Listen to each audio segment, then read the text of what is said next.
Presiden Jokowi tidak akan mengamandemen UUD 1945. Beliau menegaskan ini berulang kali dan memang tidak berniat melakukannya. Belakangan muncul isu bagai pola panas yang menggelinding di liar. Ketika UUD 1945 akan diamandemen, entah siapa yang meniupkan gosip ini, yang jelas sangat mengganggu ketentraman masyarakat. Presiden sendiri juga bingung mengapa beliau jadi seperti dituduh ingin mengamandemen UUD 1945. Presiden Jokowi terus menegaskan untuk menolak amandemen UUD 1945 meskipun perubahan diperbolehkan. Beliau beralasan bahwa bukan pemimpin partai yang memang tidak pernah ingin mengganti isi UUD 1945, apalagi demi kepentingan pribadi. Dalam artian Presiden lebih memikirkan nasib rakyat daripada mengubah pasal-pasal dalam UUD.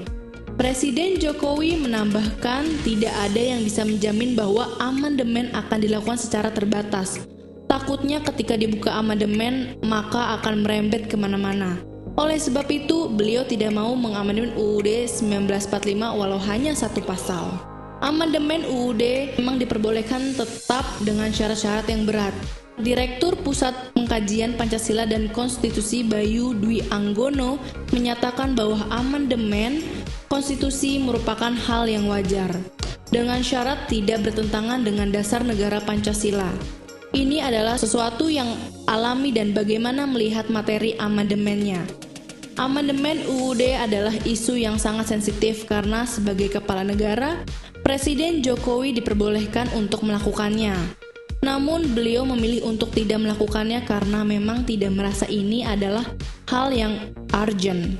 Dalam artian saat pandemi lebih baik fokus pada cara menolong rakyat agar tidak kelaparan daripada sekedar mengubah isi UUD 1945.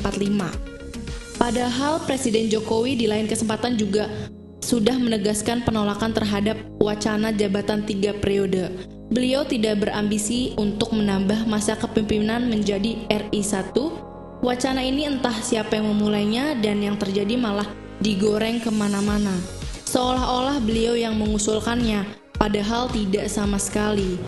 Presiden Jokowi dengan tegas menolak amandemen UUD 1945 karena beliau tidak merasa ada sesuatu urgensi untuk mengubahnya. Walau sebagai pejabat nomor 1 di Indonesia, beliau boleh melakukannya. Selain itu, amandemen tidak akan mengubah atau menambah masa jabatan presiden. Jadi, masyarakat diharap tenang dan tidak termakan oleh hoaks dan isu yang bermacam-macam.